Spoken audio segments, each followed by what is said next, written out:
իսկ Ռուսաստանի հետ խորհրդակցել ես համարում եմ կարևոր շատ։ Ես կարծում եմ, որ չեմ իմանում ուրիշ հաստ ես չեմ իմանում ում հետ են խորհրդակցում ինչ են անում, բայց այն ինչ որ լսել ենք, դա ես կարծում եմ կարևոր է։ Լսել ենք, բայց նաև տեսել ենք Հայաստանի եւ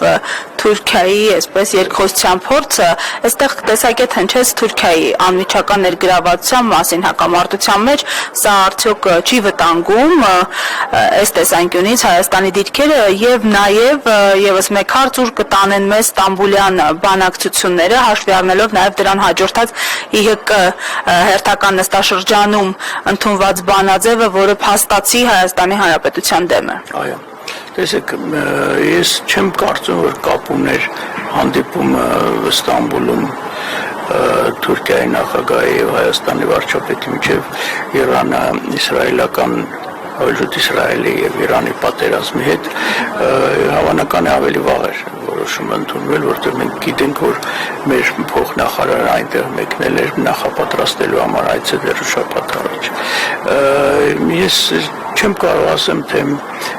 ինչ այսպես ընթացք կունենա հայ-թուրքական հարաբերությունների կարգավորման գործընթացի, ընդհանուր տպավորությունը այն է, որ այցը սկզբունքային նոր ինչ-որ բան չի բերի եւ Թուրքիան իր դիրքորոշումը կպահպանի, իսկ Թուրքիայի դիրքորոշումը այն է, որ ինքը հենց Էրդողանն է դրա մասին բազմիցս հայտնել, որ